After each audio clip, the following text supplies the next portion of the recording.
So I'm so excited to be here with you today. And when you walk out, I hope that you learn a lot of information, but that you really feel like can describe online sports betting and how it's impacting youth and young adult behaviors, that you understand the connection between gambling and advertising and gambling behaviors, and you can describe strategies to prevent youth problematic gambling behaviors. But as I said, you're going to get a ton of information and you have the information in your packets. So I encourage you to take little notes. So first, we have to talk a little bit about history and where we've been so we understand where we're going. And I've been really intrigued as I've gotten into this field to learn just how many years, decades, centuries, gambling has been a part of cultures and societies. When we're looking at, for example, Egyptians, they found 20-sided dice in Egyptian tombs. China used lotteries to finance the Great Wall. And ancient Romans wagered vast sums of chariot races and gladiator duels. And Native Americans played a traditional hand game. But what's very interesting is to know that gambling was once very much a ceremonial function, moving to something that was between friends, and then to more of a business. And what we really see today is a commercial enterprise. Now, in the United States, historians believe that there have been 3 waves of gambling expansion, and now we're in the midst of the 4th wave. The first wave really occurred during the Revolutionary period or post-Revolutionary period, where did you know that they used lotteries to help finance the colonies? And lotteries have been used throughout time to do a lot of things. For example, some of our most prestigious Ivy League colleges were built by funds coming from lotteries. The second wave, with the post-Civil War, was during the gold rush, where everybody was going westward during that movement. And also during that time, lotteries continued to expand and contract due to fraud. So there's been a lot of criminal activity around gambling, a lot of legalization, corruption, prohibition. The third wave is probably one that I'm most fascinated by, is Las Vegas was first created due to having marriages and divorces. Well, it also became a place where there was legalized gambling. And movie stars really enjoyed going there, but also there was this fascination with hanging out with mob bosses. Frank Sinatra, for example, is one of those that spent a lot of time hanging out with some of those mob bosses. I apologize for interrupting, but the folks online can't see that. Oh, okay. We're trying to fix it. But once again, the packet, the presentation is in your folders. If you didn't hear this or saw this as you came in today, as you signed in, hopefully you put all the credentials that you have, because we have CEUs for a variety of those. There will be a chance to put it in the evaluation as well. So if you didn't do it when you signed in, don't worry. Let me peek. Are we ready to go, or? He's gonna check and see. Okay.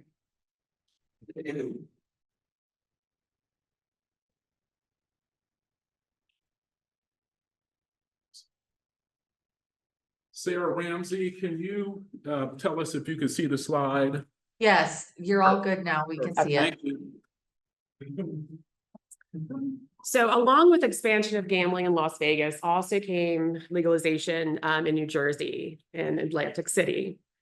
And of course, during this time, there was a lot of criminal activity involved with gambling. There also have been gambling scandals throughout history, regardless if the gambling has been legal during that time. And 2 that I want to point out, the Chicago White Sox, actually 8 members were accused of intentionally throwing the World Series against the Cincinnati Reds in exchange for a bribe of about $10,000 apiece. And another one in 1951, more than 30 players at 7 schools were implicated in a point shaving scheme. So this was all during a time when sports betting was not legal, but still many were gambling illegally. So we fast forward to a time when there is legalized sports betting. And the Professional Amateur Sports Protection Act was actually struck down, paving the way for states to legalize sports betting, but also online sports betting. Let's bring in a little bit about gambling behaviors for youth. Since about 2008, there has been a continued increase of youth gambling because of the increased accessibility.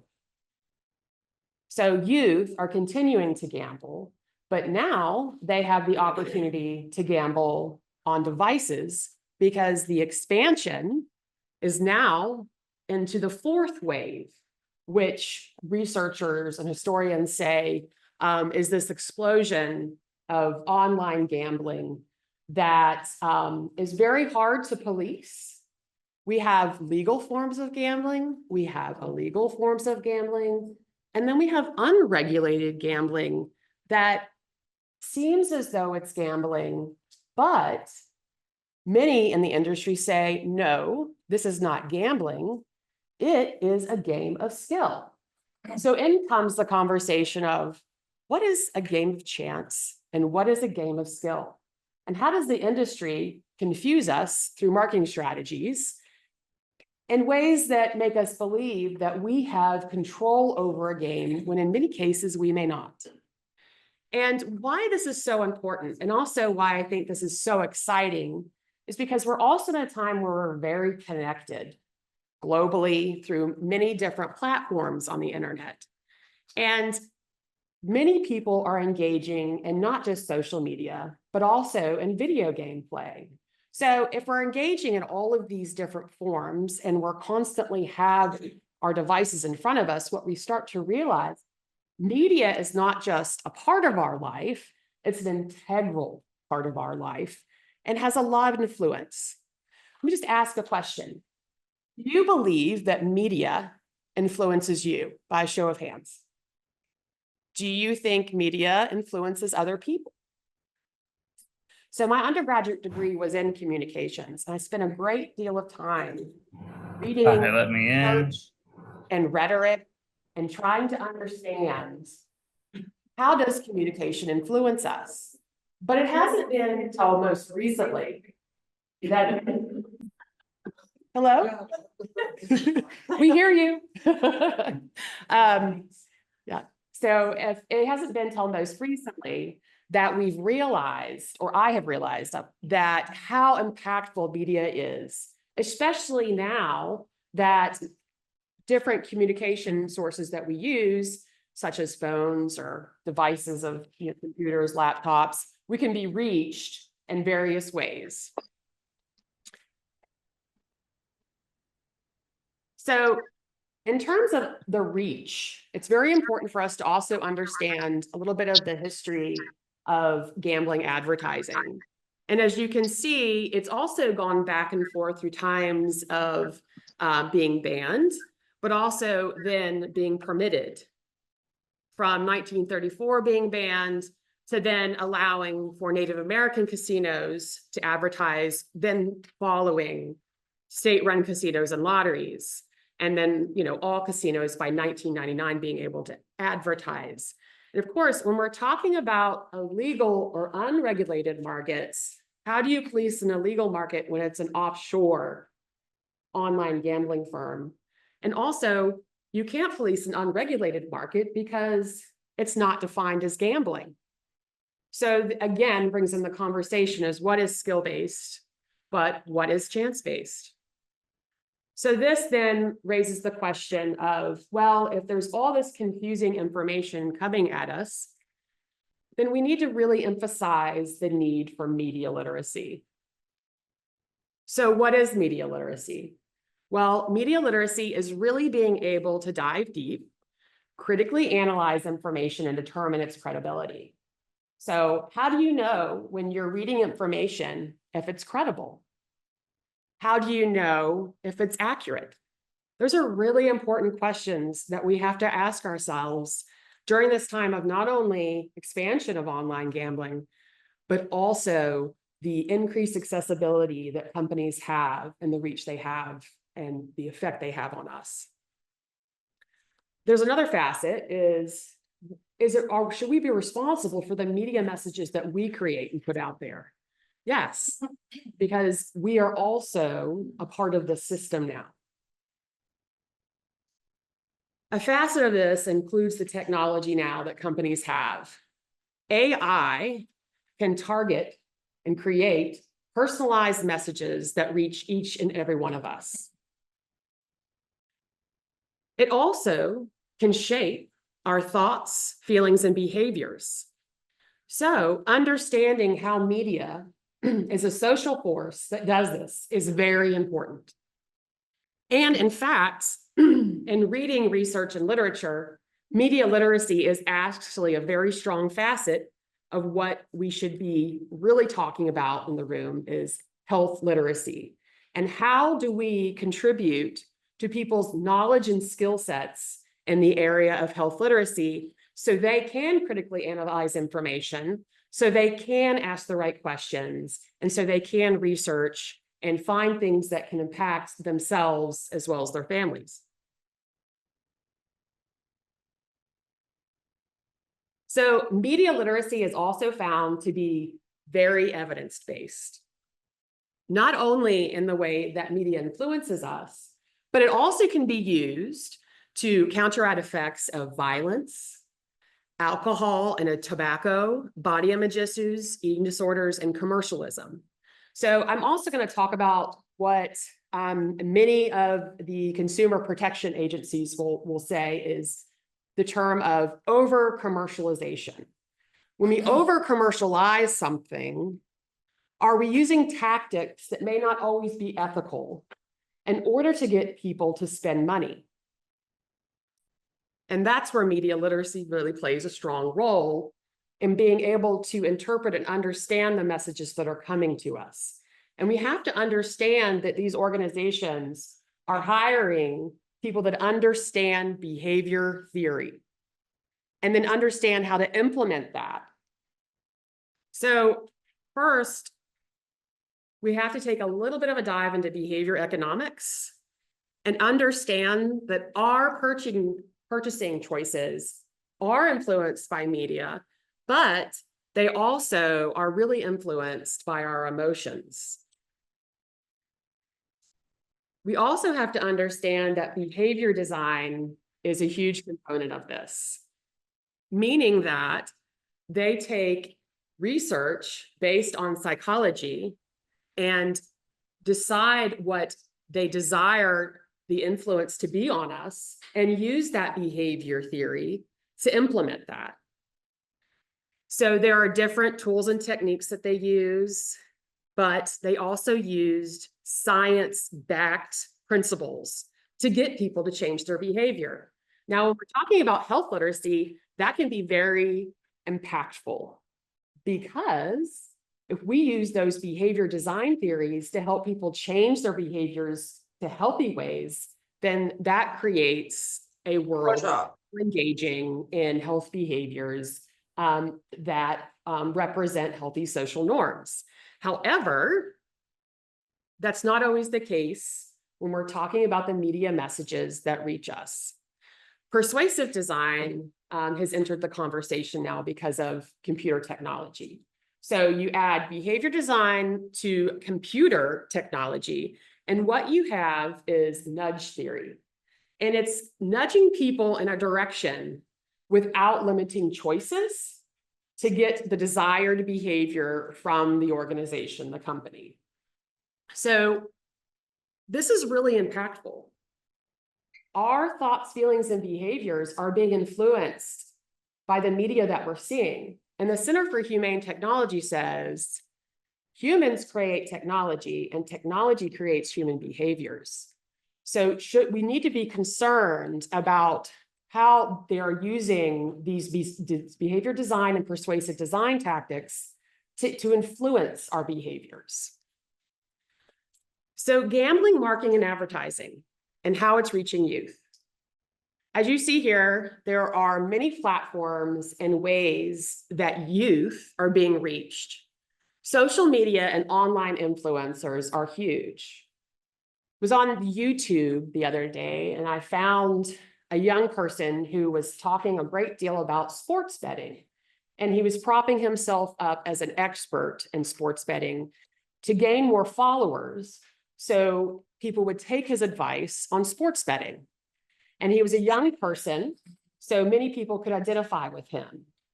And who is taking his information and making sure that what he is saying is credible or accurate? Or is he framing something in a way that makes it appear that sports betting is very easy and that you can make tons of money on that? Well, it relies now on the consumer to look at that information and critically analyze that. So everything that's coming to us, we have to be interpreting. And in a fast-paced world where we're going to work, we're getting the kids ready for school, getting food on the table, everything else, it can be very difficult to know what messages we need to interpret or not interpret.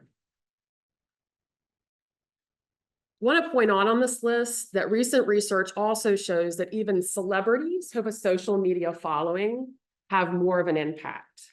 So we have to really pay attention to social media and its impact on our youth.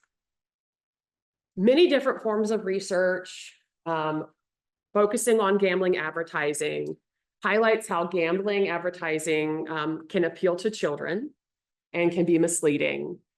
And it also really depicts gambling as glamorous, skill-based, with financial and social rewards.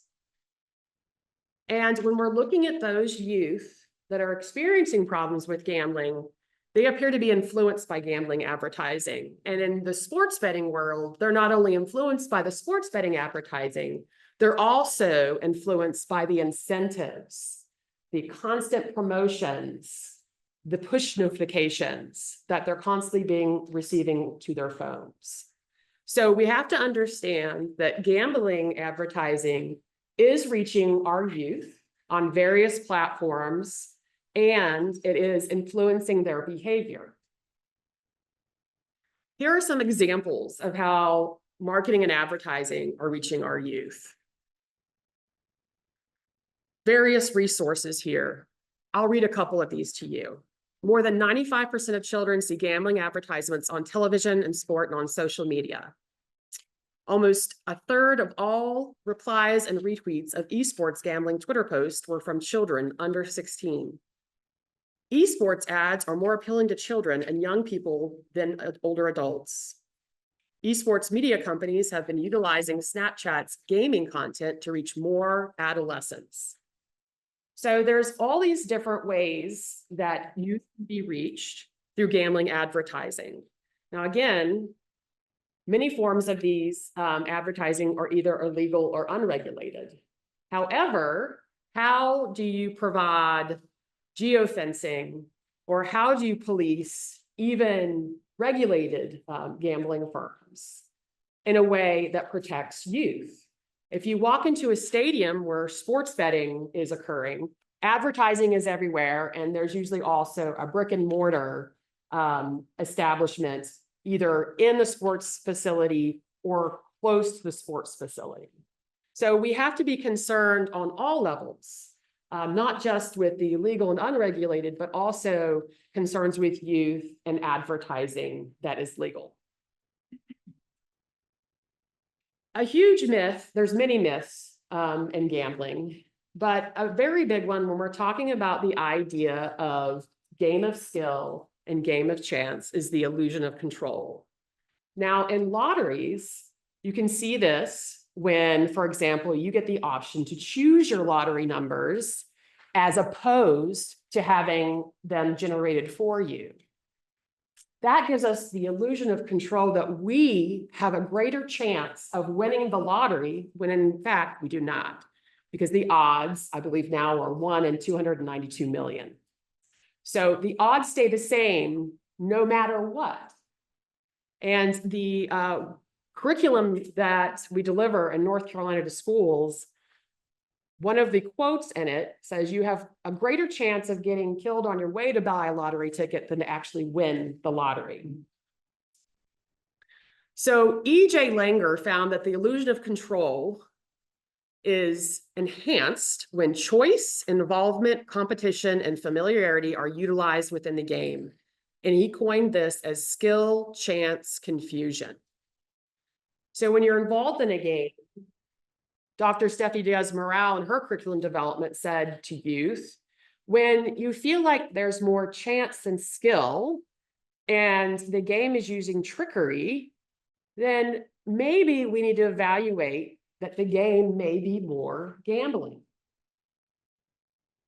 Flexible attributions is another very important gambling myth, is that failure is attributed to bad luck and winning is attributed to skill. Again, skill, chance, confusion. So this is an example of a sports betting advertising marketing, an example here that I came up with to share with you.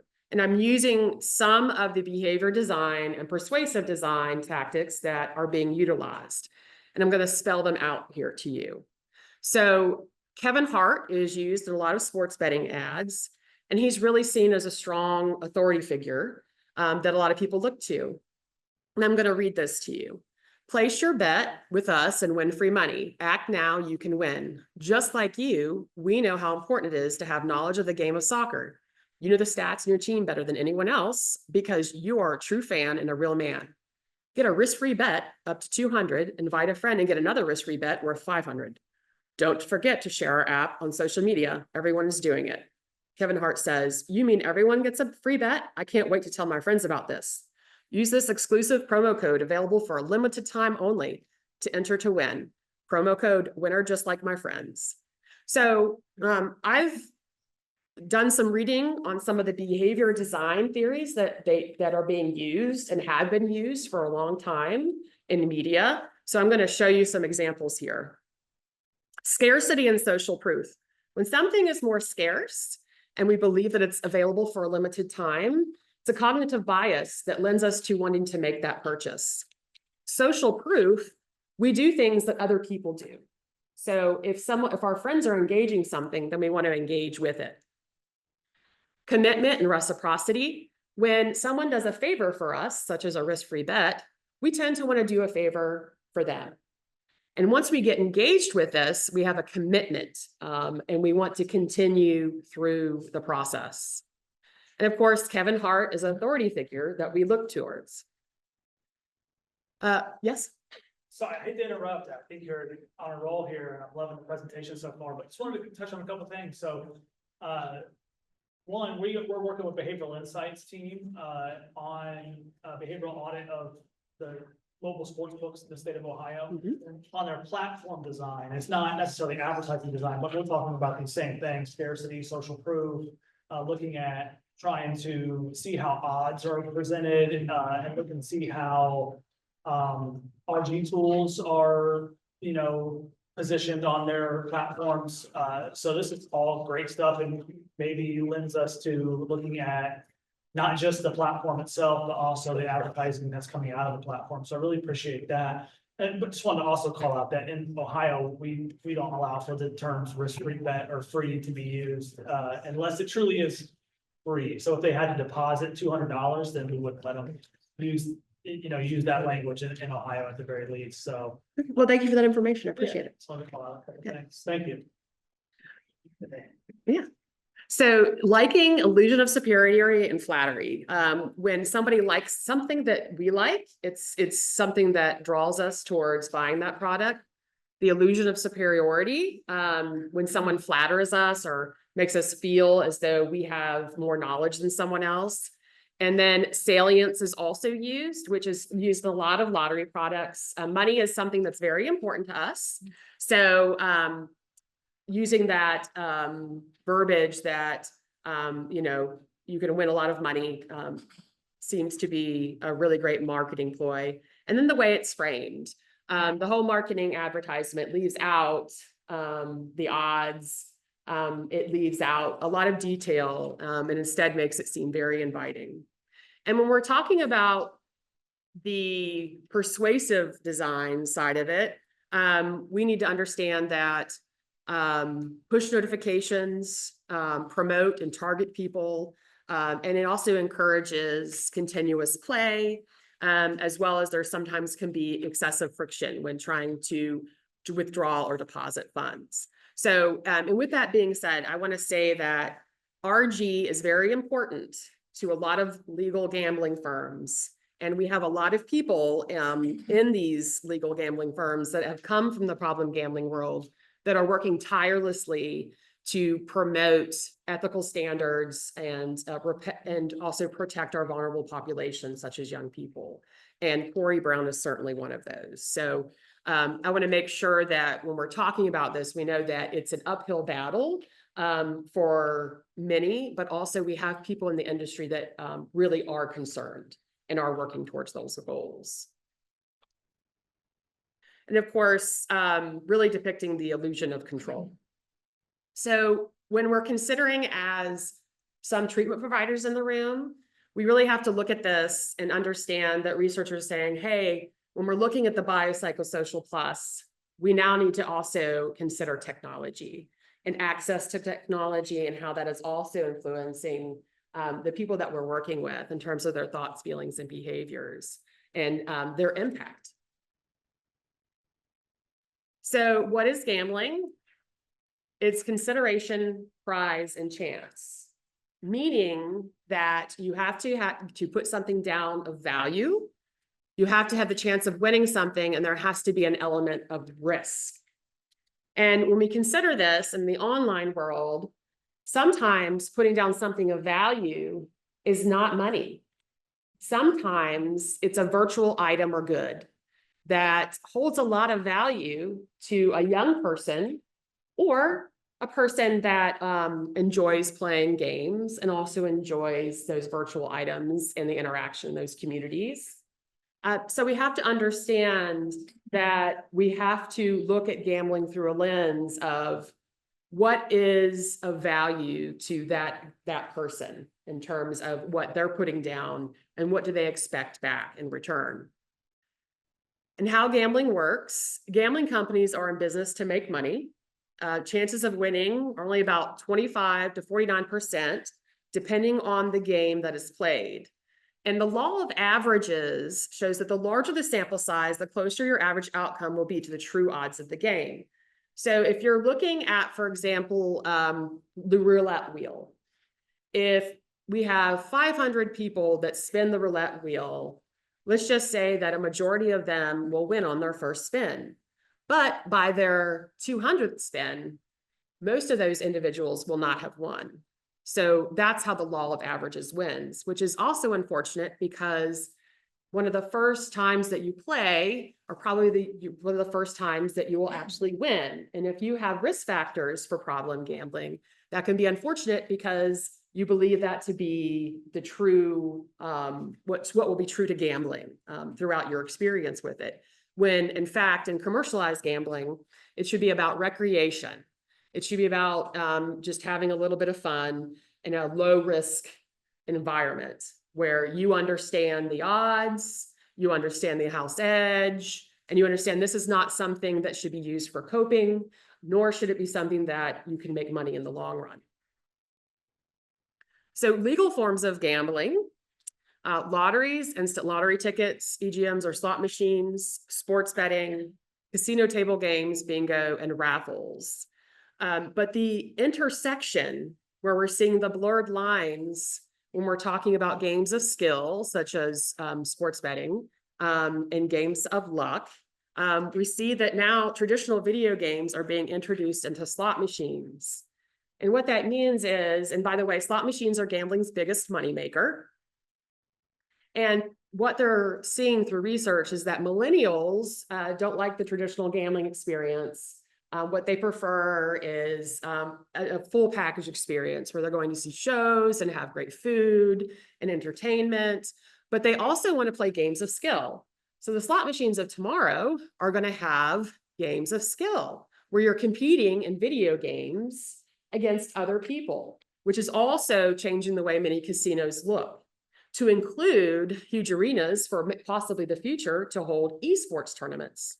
And esports is competitive video game play where individuals or teams are playing against one another. And these are streamed on platforms that rival, we're talking about, for example, the Super Bowl, because they're streamed and anyone can access them. But it has a huge fan base, which is a really great thing for kids that are not traditional athletes, but have other skills and can engage in this, which is a great opportunity for them to explore and grow and be a part of a team environment as well.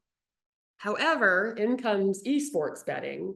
And when you're looking at a lot of these esports stars, many of them have made millions of dollars winning these esports tournaments, and they're very young. So there's nothing wrong with that, certainly, but we have to also understand the impression that this is giving to our young people, but also that esports betting is also occurring on platforms, legal in some jurisdictions, but there are also ways that young people are betting online. For example, using virtual goods such as skins.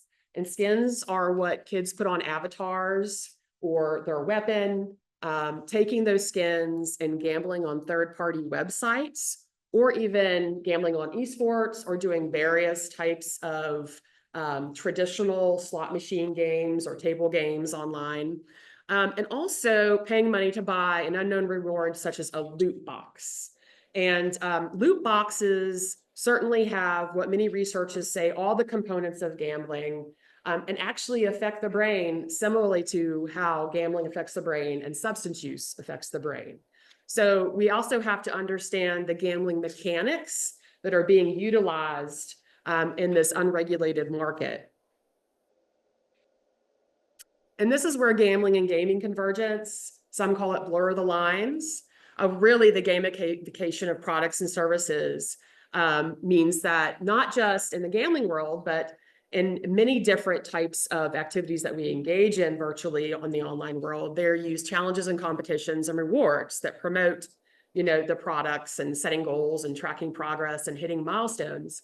Now, if we think about this in the health world, this is actually something that would be very beneficial. So imagine being engaged in a health app where you're changing a particular health behavior and you're engaging in these challenges and competitions and socializing with other people, engaging in the same healthy behavior. So those are proven to actually be very effective, while they're also effective in other ways too. And the gamification of products means that they're using those gambling mechanics and design features for non-gambling for non-gambling purposes, which really has blurred the line. And this is Cam Adair. I've heard him talk before. This is just a small soundbite of information that he does a really great job of describing skins and esports and loot boxes.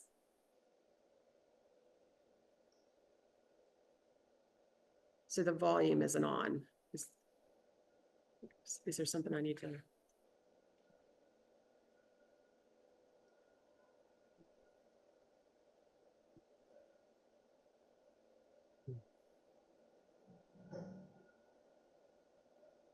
Yeah, that's working, but. Let me see. So I'll come back to that. I'll go ahead and keep going until he comes back because it's a really nice video and explains, Cam Adair does a very great way of explaining it, but also the visuals of what it looks like. I think it's important for us to see what the kids are seeing in the online world. Could you just repeat or spell his name? Cam Adair, C-A-M, Cam Adair. yeah, C-A-M-A-D-A-I-R. He runs an online platform that's a huge support community for adults and kids. I mean, he also does amazing presentations, and he's in recovery from gaming addiction.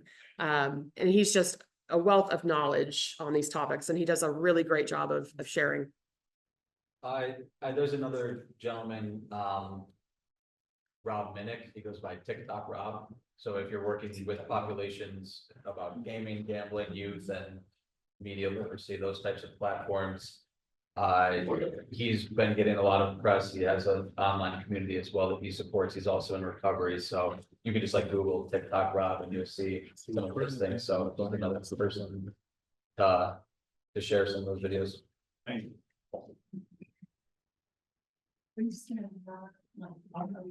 Rob. Rob.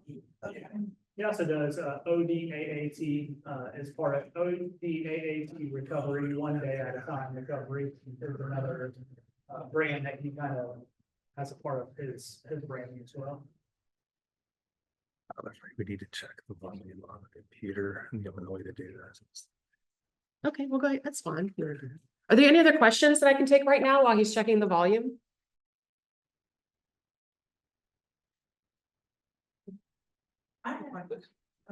Can you give me?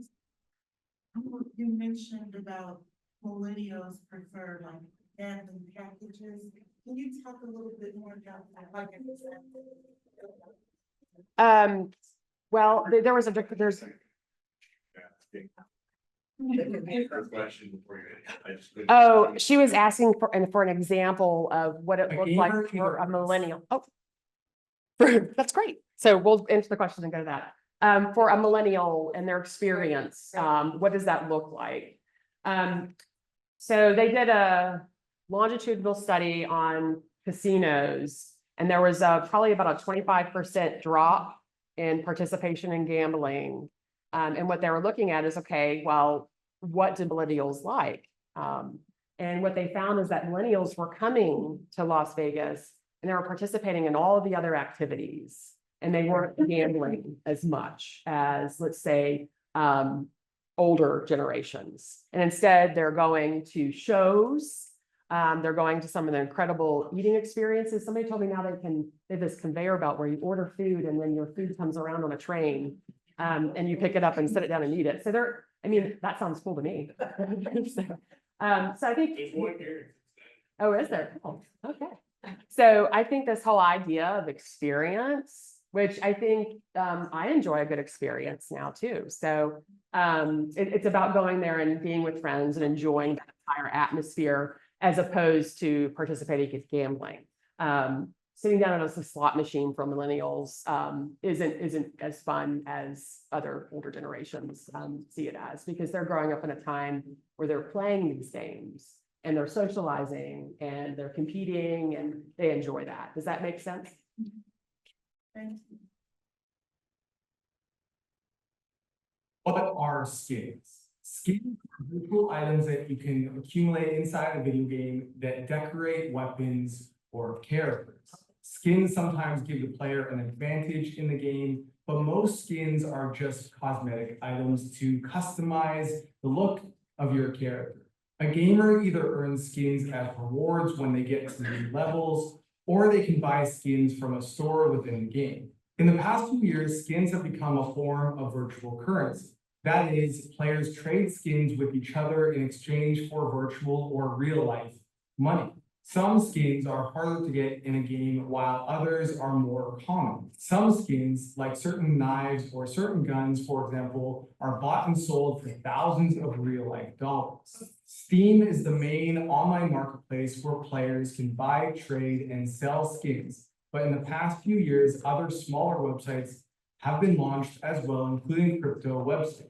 Okay, so how does gambling come into this? Gaming has reached a global audience through esports, that is organized competitive video game competitions that millions of people watch as they are being played. Like with other sports, people want to bet on the outcomes of these matches. Some people will use real cash, while others can bet their skins on third-party websites, some of which allow you to exchange your skins for cash, so placing a bet with a virtual skin can be the same as gambling with actual money. That's skins gambling. Loot boxes are another area of concern that have been introduced into video games in recent years when it comes to potential gambling behavior. Loot boxes are virtual items in video games that contain rewards. You either earn or purchase a mystery box that contains a randomized reward, meaning no guarantee of what may be inside. The rareness of certain prizes and the random aspect of the reward can be compelling to hook players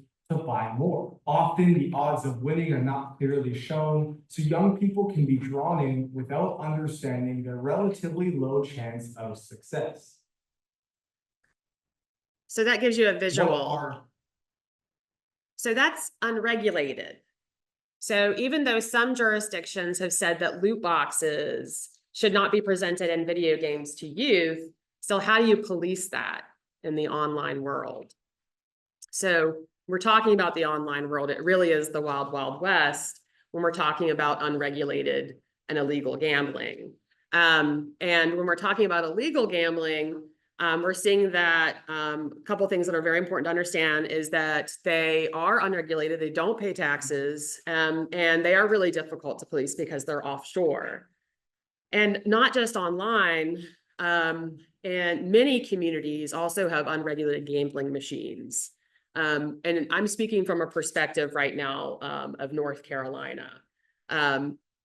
We have sweepstakes machines that look and mimic like traditional slot machines.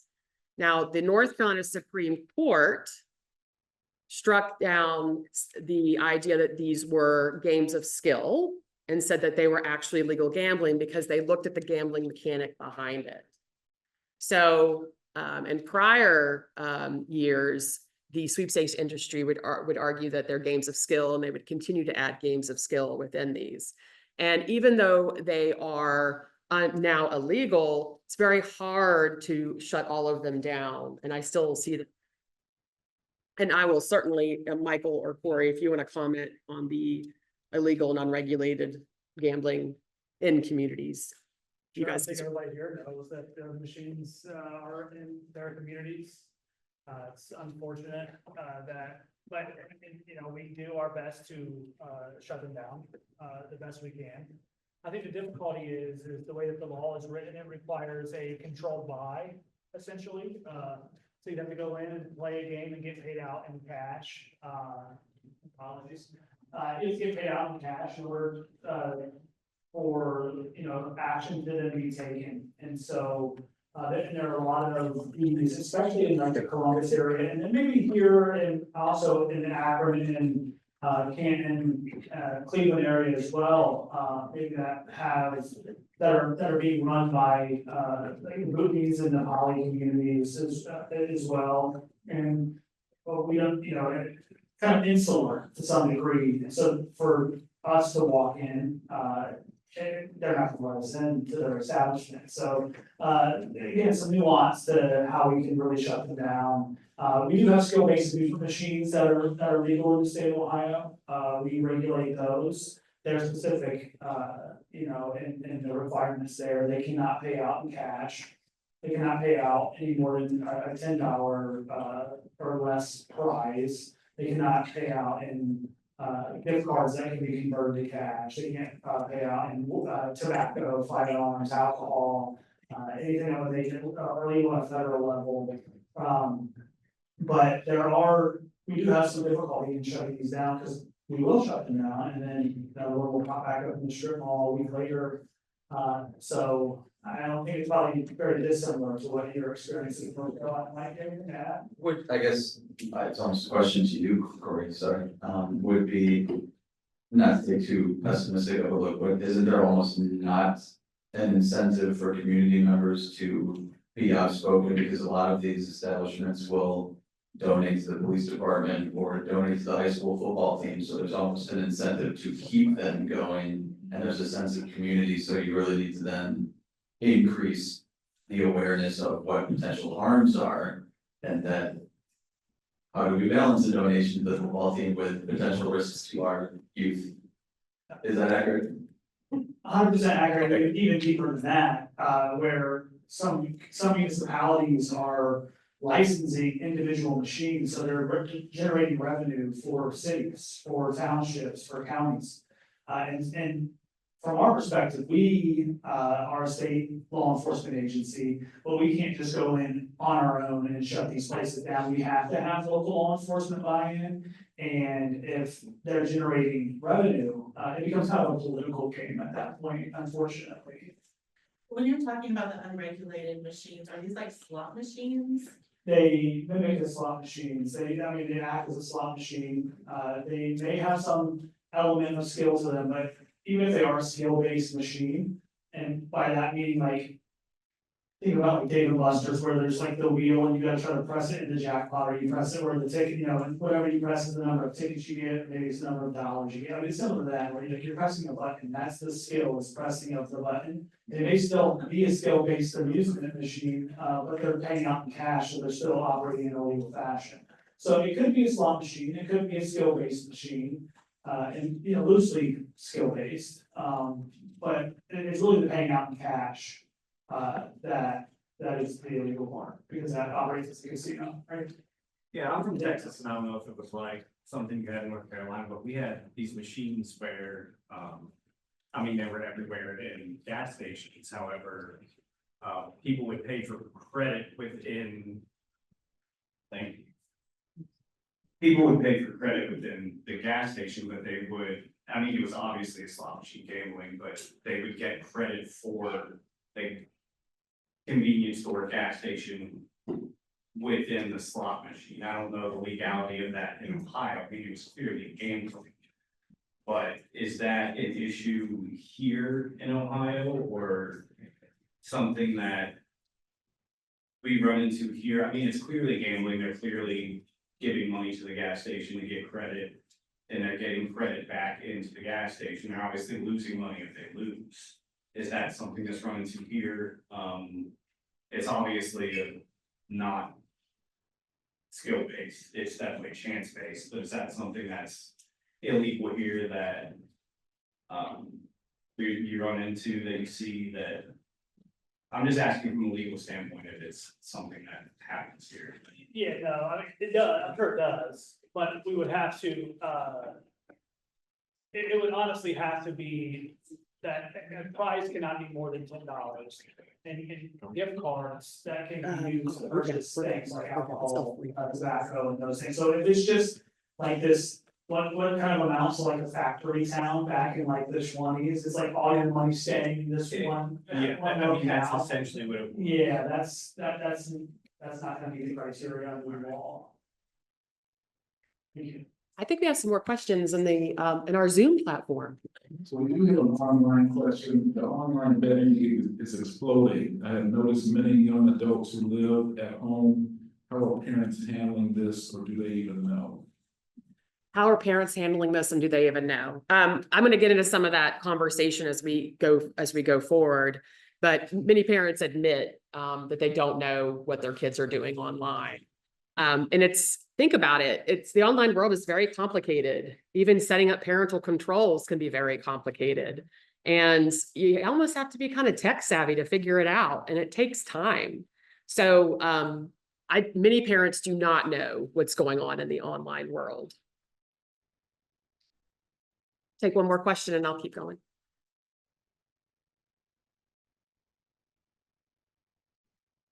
So this is a little bit, I guess, twofold. One is just a thought process. I don't know how many people here are from Cincinnati. I think our Catholic community, their picnics are youngest here. And I also work at a Catholic institution. We do a ton of split the pot at football games. Is that regulated?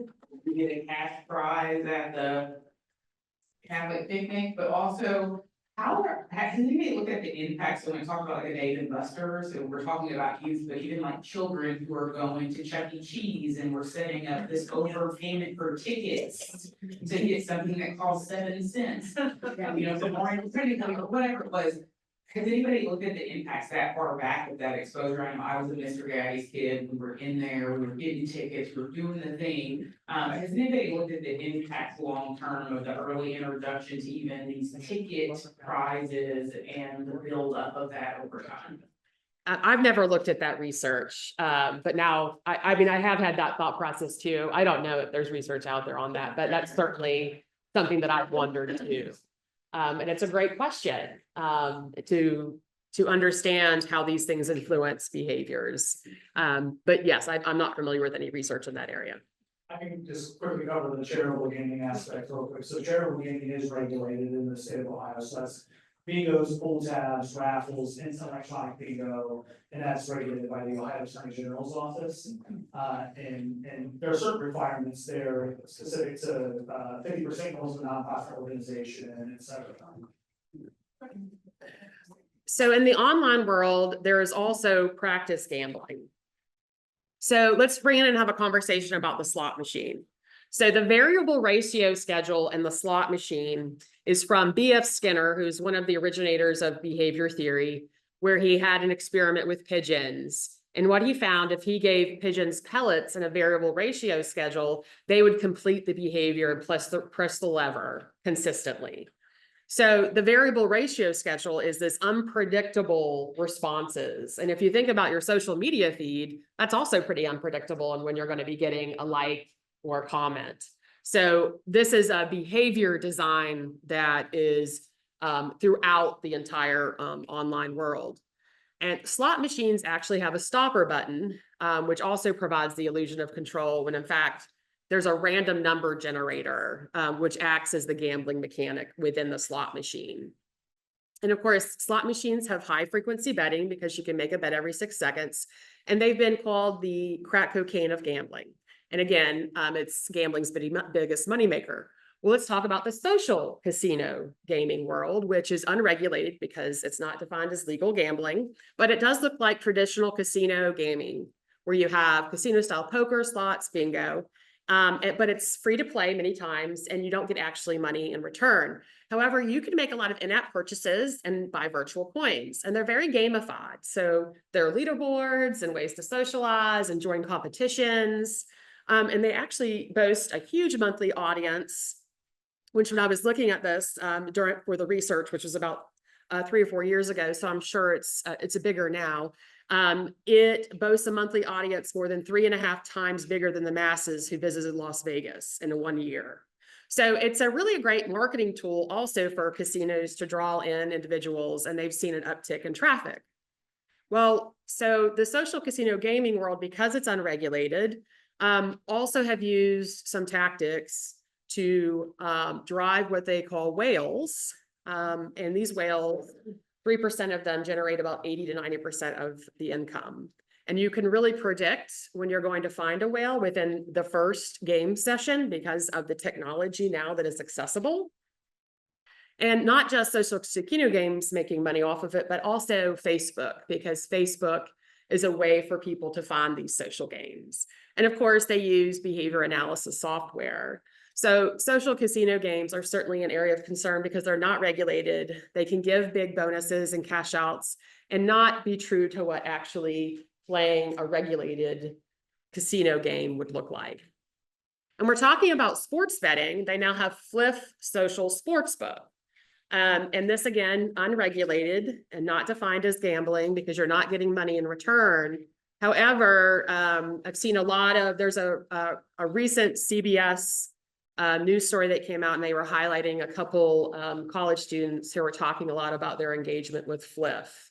And many researchers see this as really grooming underage people and training them at very young ages when they're susceptible to addiction. That gambling is a social norm. And gamification, that term really came about when the sports and betting really began to merge together. So seeing that sports and betting are not separated. They're a part of the entire experience and culture. So this is just a way to groom kids to engage in that activity. So on the online world is really complex, dynamic, and fast moving. And there are many different markets and products and services that are ever changing and growing. And researchers call them ecosystem that combine mass media, gambling operators, sponsorships and advertising, and digital betting products. And they're using persuasive technology, behavior design, and understanding the individual unique user experience. And it's the whole idea is to keep the eyes on screen, making impulse purchases based on research in human behavior psychology. And it can be so complicated. It can look like gamification of gambling, free practice gambling games, gambling in games, gambling mechanics in games, skill-based games as gambling products, social media and influencers, algorithms creating personalized ads, in-game ads, sponsorships, celebrity endorsements, and 24/7 access and anonymity. And that anonymity, being able to access that whenever you want, wherever you are, really when we're talking about increased accessibility, that's tremendous. So we're talking about adolescent behaviors. We've been tracking data in North Carolina of all the youth that participate in our youth prevention education programs. And as you can see, youth have been gambling for quite some time, which mirrors the research that youth have continued to grow in gambling because of accessibility. And they've been gambling on all forms of gambling. And we started to track in 2022, just wanting to understand, are kids making skin purchases? Are they betting with skins? Are they betting on esports? Do they purchase loot boxes? Do they make just microtransactions?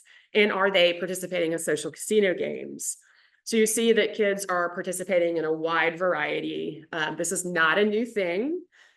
Sports betting online has created an uptick, as well as the continued, not just expansion of legal gambling, but also illegal gambling. And I think there was a hope that when you expand something legally, that the illegal world would go away. But again, it's so hard to police the online world, especially when they're offshore. So this is actually data from Wood County, Ohio.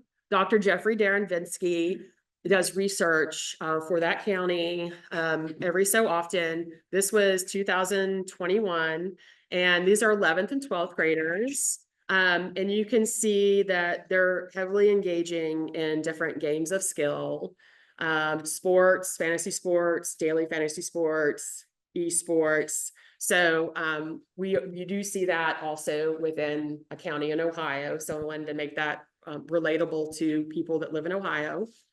But this longitudinal study that was recently done, I felt was really super impactful. And I really love this graph because it really highlights, first and foremost, even with everything that's going on in the online world, we have to understand that people are really still engaging in buying lottery products and engaging in all those types of activities. But also we have to know that lotteries are starting to also go online in many states. So there's that avenue as well. So we have to understand that, but we also want to understand that we're talking about sports betting and our young adults between the ages of 17 and 20, there is a huge growth in those young men that are engaging in online betting and a continued expansion to the age of 24. Recent research also shows that age of onset of gambling behaviors with youth is between the age of 13 and 14. So when we're talking about these behaviors, we need to say, okay, well, what does more research say? What are the kids doing? Are they engaging in these activities? A 2019 study found that 39% of 11 to 16-year-olds who engaged in skins betting also gambled on other activities in the last month. In a recent study, 20% of adults and adolescents who played on free gambling sites moved to online commercial gambling, and 16% of adults and 25% of adolescents moved from commercial to free gambling. And then 34.4% of video gamers have engaged in online gambling, and 47.5% in video game related gambling. And the last one is recent research indicates that adolescents living in the United States have an increased loot box purchases, rising from 24.9% in 2019 to 31.6% in 2022 among 13 to 14-year-olds. So they are engaging in these behaviors. And there are a lot of sports betting concerns. The NCAA published this data showing that the number of young adults engaging in sports betting activities, but also, engaging in using student bookmakers, but also seeing the impact that, yes, these gambling advertisements are also making an impact on them. And the NCPG, National Council on Problem Gambling, showed that there's a profile of the indulgent sports bettor. And it's young, male, single, impulsive to betting opportunities.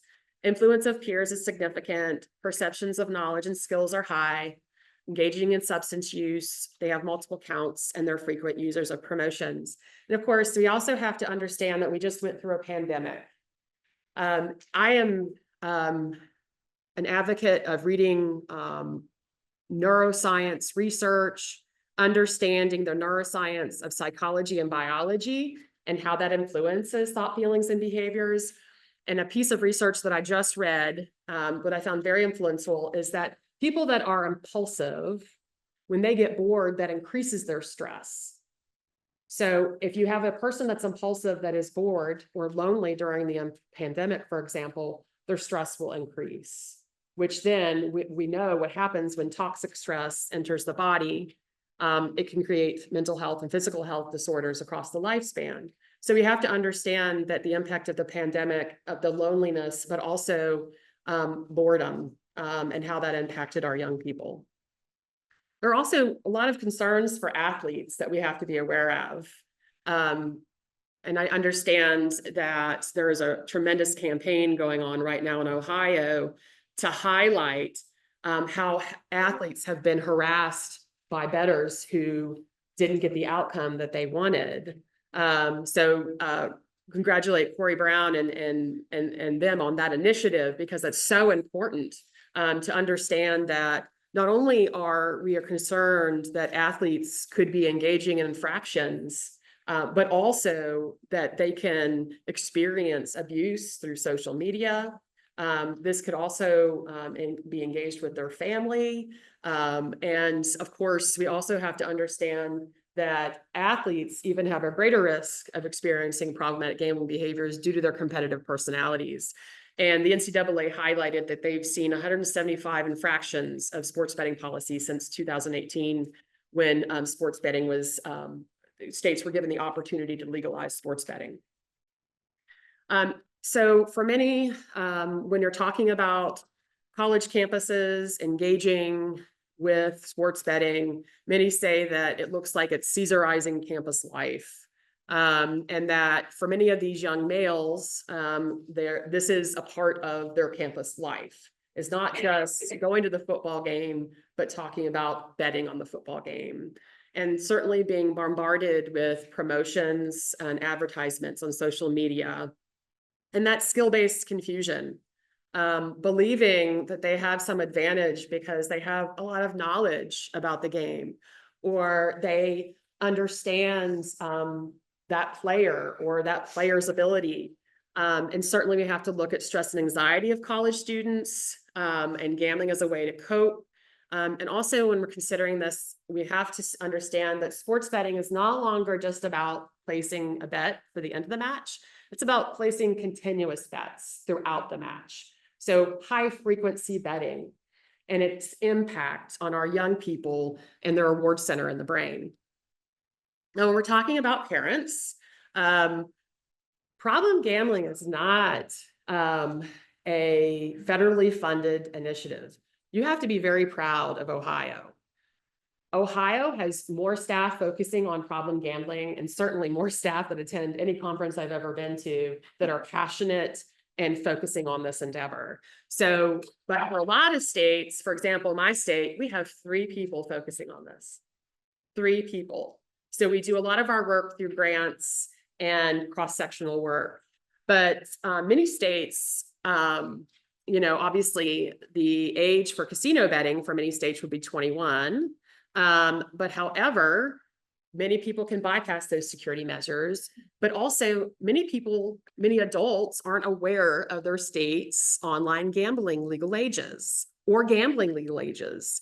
And this specific poll, 1 in 6 admit they probably wouldn't know if their child was betting online. And many will admit, well, yeah, I set up a betting app for my child because we're betting together. But what they don't understand is there's a million different ways to bet, taking into consideration also illegal and unregulated gambling markets. And when we're talking about the skill-based confusion and kids playing games online, sports betting for many, and then the stacked deck curriculum that we are currently using, and we're evolving into using other curriculum, but we spend a lot of time talking about what is gambling, because many people will say, well, I don't gamble, I just bet on sports. Or I don't gamble, I just play the lottery. So there is really a lack of awareness that gambling can even become addiction, and also what exactly is gambling. This is a quote from Mark Lefkowitz. He's in recovery and has been a treatment provider in the gambling world for decades. And this is his quote from him. There's marketing to parents and what to do about drugs and alcohol, but there's not the same with gambling. Gambling is a lot of times way more devastating because it's very easy to hide. You can't smell blackjack on somebody's breath. And that's why gambling is really a hidden addiction. Unfortunately, those experiencing problems can get very good at hiding. There's a lot of shame and guilt associated with a financial loss, and sometimes spouses don't even know. So we have to be aware that when we're working with clients that maybe have a substance use disorder, or we're focusing on substance use disorder curriculum prevention, that we also have to add gambling to the conversation, because these things don't happen in a vacuum. These are all high-risk behaviors that youth are engaging in together. And gambling is certainly a part of the conversation now. I wanted to show you this video on esports betting because I think it's powerful to show you. I want you to see the positives in this too, to see the growth and community that's created. But also we have to understand the over-commercialization of this in terms of esports betting.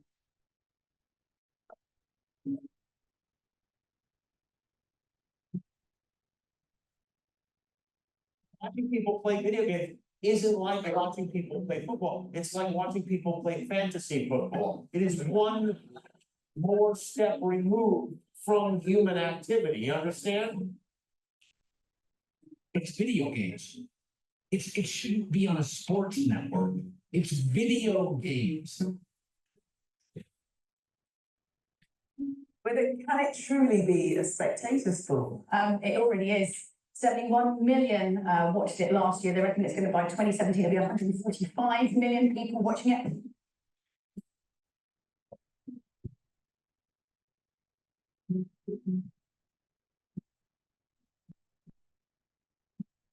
They're actually giving college scholarships for video gaming. And it's even gone to the point that now the government has acknowledged professional video gamers as athletes. Same way you watch a football match, you can hear the crowd, everyone's cheering the team on, you make friends, it's people you talk to, you play with online. It's all about community, it's being part of something that you're incredibly passionate about. People there know right now trying to establish vision control and for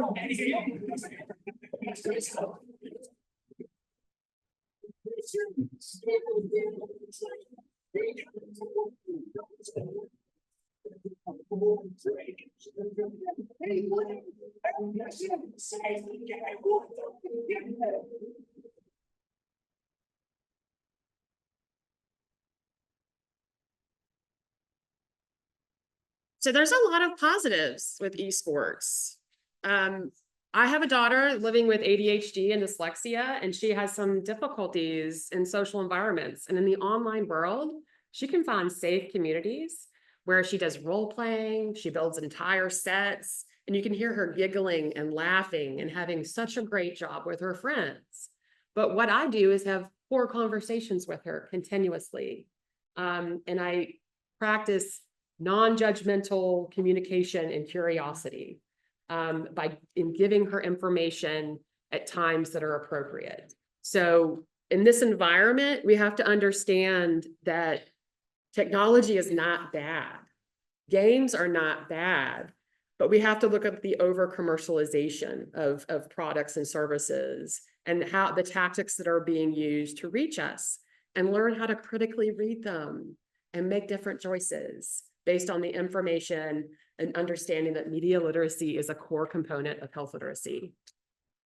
Could I add something real Yeah. quick? Kind of just about attaching topics to one another and how you can make that successful. I saw on LinkedIn a couple years ago that my college alma mater was adding an esports minor, as a lot of schools do. I mean, you heard about getting a scholarship for esports, but you can get a degree in esports.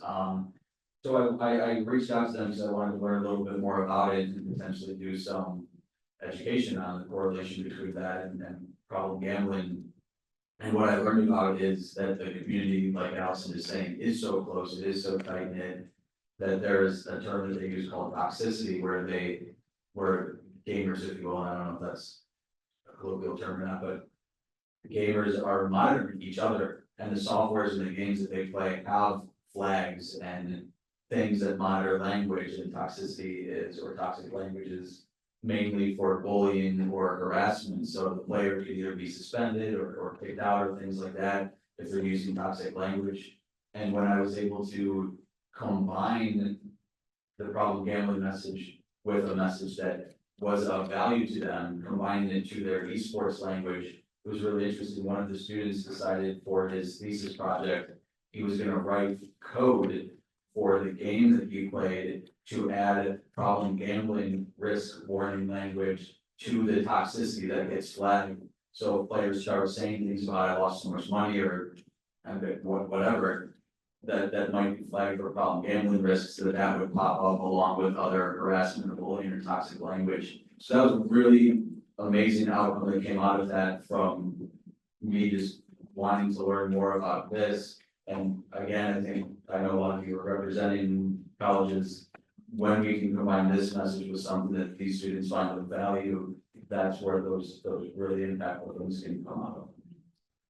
And research also shows that a lot of these games actually help with neuron growth and help with attention, hand-eye coordination, skill sets, and being able to collaborate with others. I mean, if you think about everything we're hearing about now is peer-driven influence.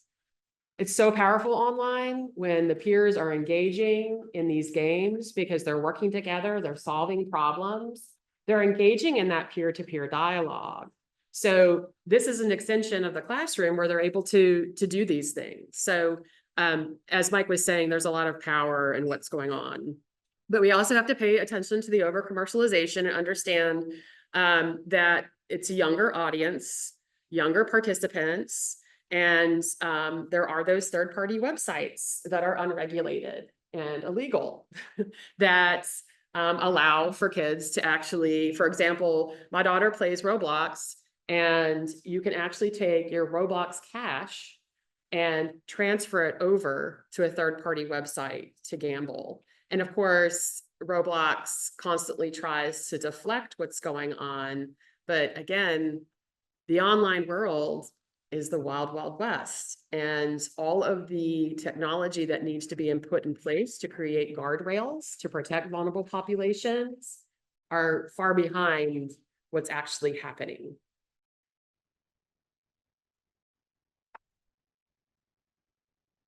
So we have to talk about co-occurring needs when we're talking about problem gambling. And I'm going to go back to the Dr. Jeffrey Darrenvinsky and highlight more of his research. So in 2021, with surveying 6,000 adolescents, he found that 7% of the adolescents engaged in the survey were living with problem gambling. And the breakdown was about 9.2% males and 4.6% females. And there's a little difference between 7th and 11th and 12th graders, which is exactly what we find in North Carolina, which means that we need to be starting prevention programs as early as elementary school and educating our parents as well. So how do we tie in the education to not just kids, but also parents? And not surprisingly, he also found that those with problematic gambling also spent a great deal of time gaming. 40.3% of those living with problem gambling spent 2 or more hours a day playing video games. So we're talking about needs. We have to understand from the biopsychosocial plus standpoint that these kids that are experiencing problem gambling are experiencing a lot of toxic stress at many different levels. Maybe they're living with someone with mental health issues, a drinking problem, or maybe someone who's been incarcerated. They have increased domestic violence and abuse, increased suicide ideation or reported suicide attempts. And just so you know, problem gambling has higher rates of suicide and suicide ideation. The shame and guilt associated with the financial losses can be devastating. So we have to be aware of that. And they could be living with someone, not just with drinking problem, but also cigarettes, marijuana consumption, alcohol use, binge drinking, stimulant use, and MDMA. And then, of course, associated specifically with the young person, anxiety, depression, parental problems, learning problems, mental health issues, conduct disorder, difficult peer relationships, drug and alcohol use. And I'd like to point out that ADHD is also certainly a risk factor when we're understanding problematic gambling behaviors because of the sensation seeking and risk-taking behaviors because of the dopamine deficiency. Was there a question? That this week, has anyone also seen predation, sexual predation? You're talking about the harms on the online world? The harms in the online world? Certainly, when we're talking about outside of just problem gambling, and we're talking about gaming as well as digital media, and we're highlighting specifically social media, yes. Kids can be easily accessed and not only receiving unhealthy messages and content, but also be victims of abuse or sexual exploitation. But that goes back to some of the conversation starters I'm going to suggest, and how important it is for us to reach our parents, reach our school systems, and help them understand that this part of health literacy is so important. So what can communities do? The first thing that we need to realize is that our health literacy skills are really low. And when we're considering school education, we see core components such as history, geography, math, English. But for many schools, health is seen as the extra, when in fact, health literacy skills are what contributes to our overall health and well-being, but also our academic success and advancement into the workforce. So health literacy skills are certainly what the Institute for Medicine, if you want a really long dry read, but also has a lot of great information. The Institute of Medicine has a lot of really great reports that talks about the future of prevention. And really it's about providing these supports, this educational system to youth so they can advance and understand the connection between their thoughts, feelings, and behaviors, from understanding the neurobiology and the neuropsychology of how things occur. One of the biggest take-homes for my life and for my daughter's life is that I realized that memories are both unconscious and conscious. And if we experience a traumatic event that's perceived by us as individuals as traumatic, that can make a huge impact on our nervous system. And it can be recalled. And we may not even realize that it's being recalled. And we are perceiving a situation that may not be dangerous when our bodies are telling it is. And kids that have been in toxic stress environments and are completely knocked out of their, what the community resilience model calls the resilient zones, either amped up or low, their brains are not forming in the way that we would consider an integrated brain that would promote well-being. They are in fact stuck in this constant toxic stress environment where their parasympathetic nervous system is being revved up continuously. So their nervous system reads that and their memories read that. So we have to be aware that we have to teach people these wellness skills, not only how their body responds to stress, but also what are ways to cope? How do we create an integrated brain of well-being throughout a lifetime? And that's part of health literacy. So basic health literacy, and I know many communities are still struggling with just reading and making sure that kids can read and write. However, interactive health literacy is the next step where we understand and have social skills. So we can interact with people and promote health, but then we also have to learn how to critically analyze information and make decisions, but also evaluate but question information.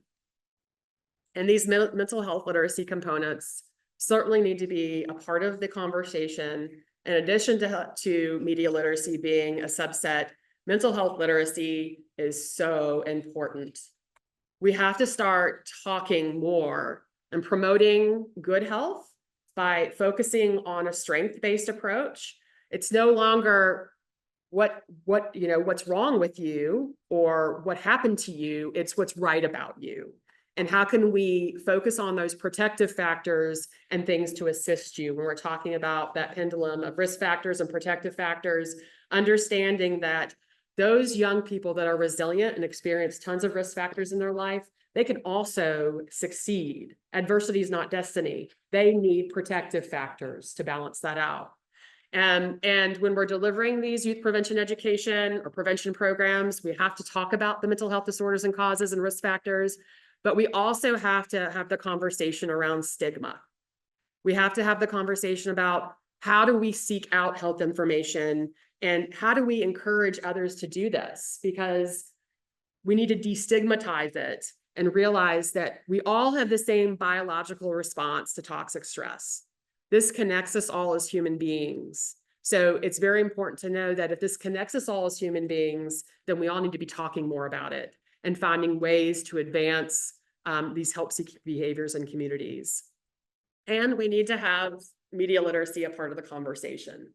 Kids have to start project-based, peer-to-peer interaction, having these conversations, having these kinesthetic experience so they can truly embody and understand what it means to understand if something's credible, understand what behavior design method is being directed towards me, and how is this persuasive technology influencing my behaviors. So for parents, these are great conversation starters. The first one I talked about before is to be curious and non-judgmental. When we're looking at research, parents that set clear boundaries, but also allow for a young person to feel empowered is the way forward. So being curious and non-judgmental in this world is so important. Understanding what your kid's doing online, asking them about the player that they're engaging with, or the game they're engaging with, or the role play that they're in, is really important. But it's also discussing media like a diet. When we're talking about social media or doing something that, for example, is active versus passive, when something is active and they're engaging in something, then they're activating certain parts of their brain that are actually helpful. When they're doing something that's passive, like social media or watching, TikTok, or doing these various things where they're just watching something, that's more like chocolate or fried foods. So discussing it like a healthy diet, saying, hey, it's really great that you're playing that role play game. Let's get off in about 30 minutes and let's go outside and do something else. It's about that balance and limiting screen time. The ABC study is the largest longitudinal study they've done where they're doing neuroimaging on young people. And the first release of data showed that screen use is contributing to kids' lack of sleep and less gray matter. And we're talking about gray matter and white matter in the brain. You're talking about towns and cities and then highways that connect everything. So sleep is so important. And I want to point out, it's not the actual screens that are contributing to this. It's the fact that they are not sleeping because parents are taking the screens from them. So it's not the activity of them looking at the screen. It's the fact that they have not put down the screen. So parents need to have clear boundaries around, okay, this is when the screens go down. This is when it's time for bed. I'm going to physically take that screen from you and put it in my room or in a locked place where that young person can't get to it. And increase in other activities. If, for example, you have a young person that's not interested in sports, what are other activities that young person can engage in addition to video games? An integrated brain is a brain that is engaged in enrichment activities, but also human connection. The largest study done by Harvard on happiness showed that human connection is what makes us happy. So our young people are getting that connection online, but they also need to get that connection in life, in real life. So having that balanced activities and enrichment activities and social connections creates that balanced brain. And finding teachable moments and playing with kids. I used this example yesterday in the training. I took on 6 11-year-olds for an overnight at my house for my daughter's birthday. Yes, I know. Yes.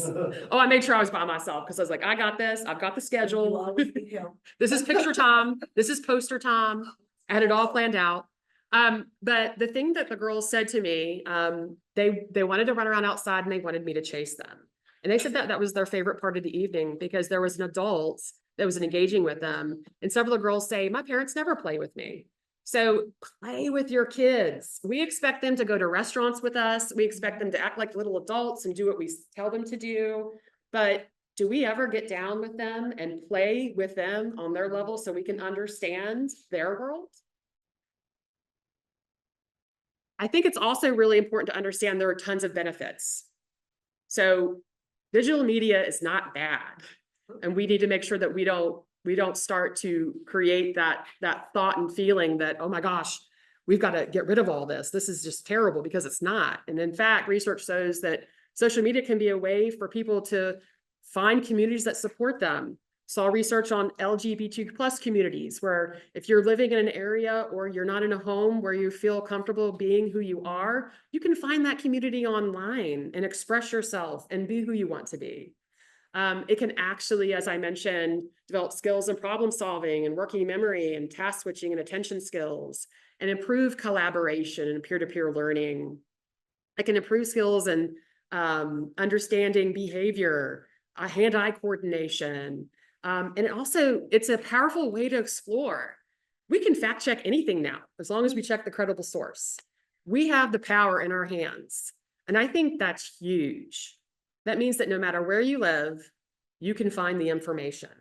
And I think that's powerful for us all. For schools and communities, we certainly need, as mentioned, the greater need for mental health curriculum, and we have to prioritize health curriculum.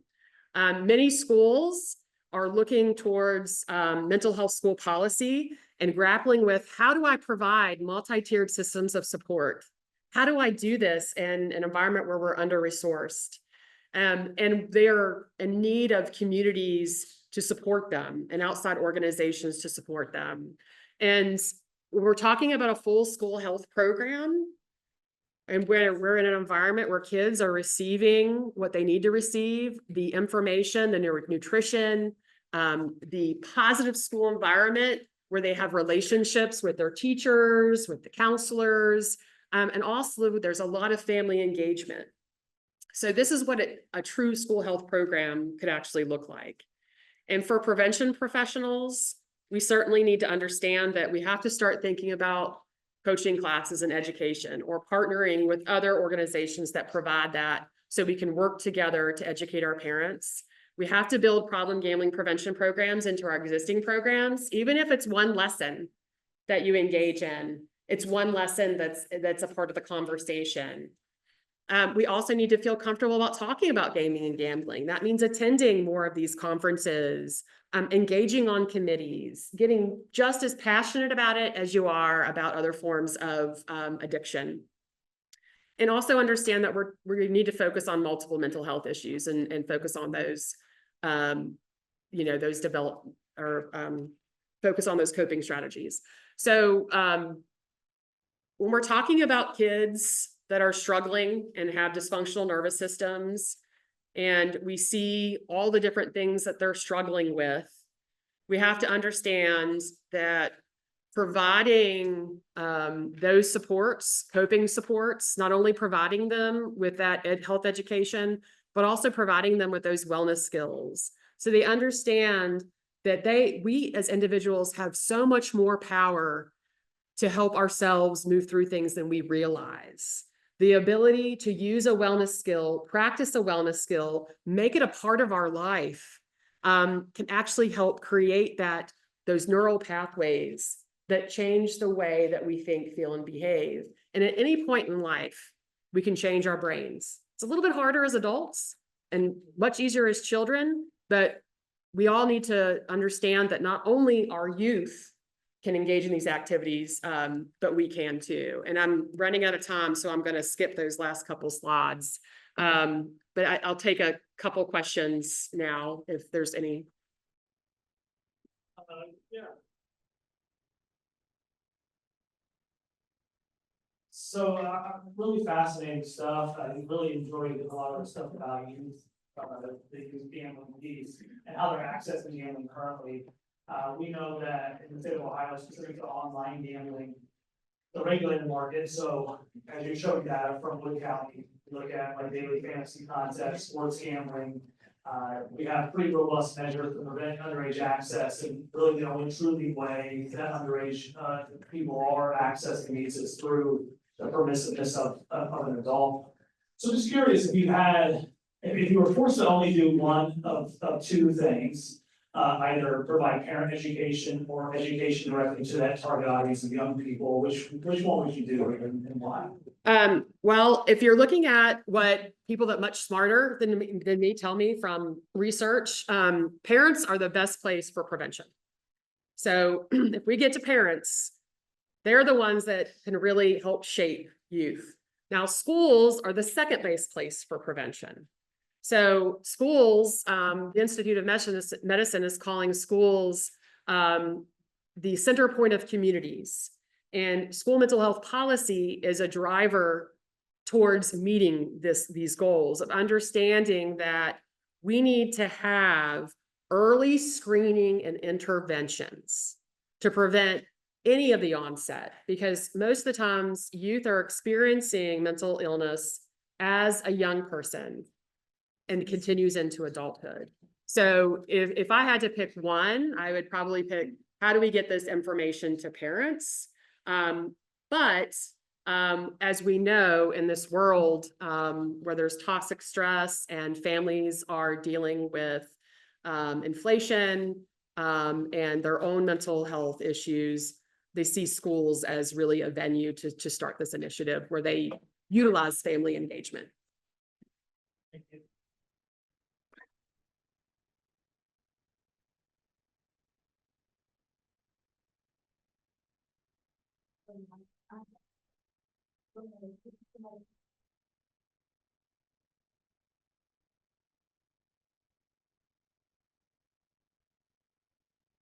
Love the conversation. As a mom and somebody who would deal with like young kids, I love this and I have been so passionate with this, but my question is, do you guys have like these classes or trainings that people can take so they can be like advocates or be training parents or this kind of stuff? So I have trainings that are specific to understanding the problem and the concerns, and then the youth prevention education that's associated with it. I know that there's some conversation actually going on in different districts on how do we provide more low-risk gambling education to adults. But there hasn't been specific curriculum saying to an adult, hey, this is directed at you in working with your child. However, I will tell you that many adults for example, have taken the Stack Deck curriculum, which is an evidence-based approach. Again, we're moving a little bit away from that because of some of the stigmatizing language and the research showing better ways to engage with youth. But many adults will take that curriculum and say, I didn't know that either. So I think when we're talking about something novel, something that's new, we have to talk about it at very basic levels so people can understand it. So I'm guessing you could probably have a youth prevention education program that also would resonate with the parent. And I did a training yesterday at Envision Partnerships. And there is a training actually that's going to be virtual. That's through the Addictions Professionals Network of North Carolina. And anybody can, pay to attend that training because it's virtual. So I can make that link available. That's going to be October 9th, 10th, and 11th, I believe. And it's virtual, so anybody can attend.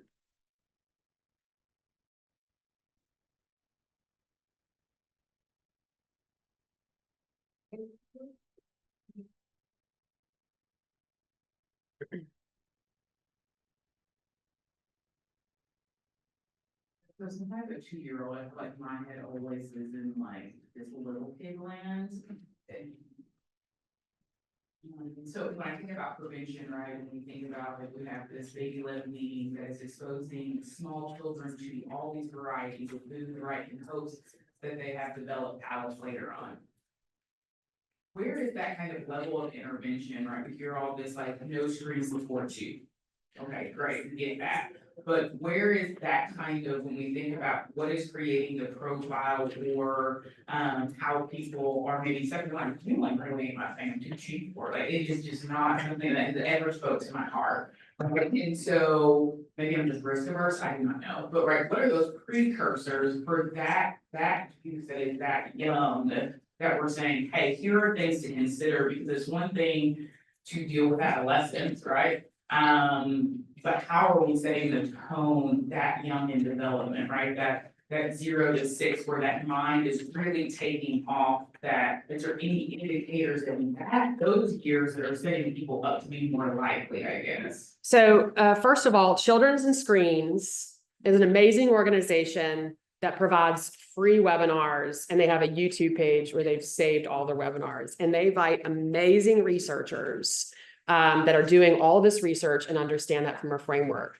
But we also have to realize from attitudes to behaviors that, you know, I mean, we look back at B.F. Skinner and behavior design, and operant learning theory says that awards, giving rewards helps kids continue with behaviors, and then giving consequences prevents behaviors.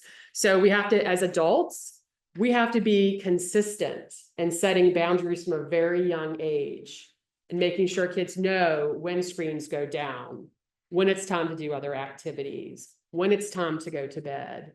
So, but again, if we're talking about an environment where parents are also dealing with their own mental health or physical health issues and some of the toxic stress that's resulted in this, then they may not have that skill set or knowledge.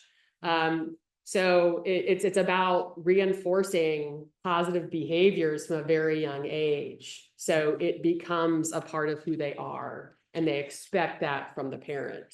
It's when we start to give in because we're tired, or we hand the device because we want to do something else. And we need to really, I mean, we were just talking about this last night, how we don't really know our neighbors. So creating social communities, because many of us live far away from our families now, creating social communities where we can support one another, I think is key. And that goes back to the need for human connection. Because when we're stressed and when we're tired and when we want to hand the device over to the kid, you know, we need to have that social support so we can deal with our tiredness and our stress.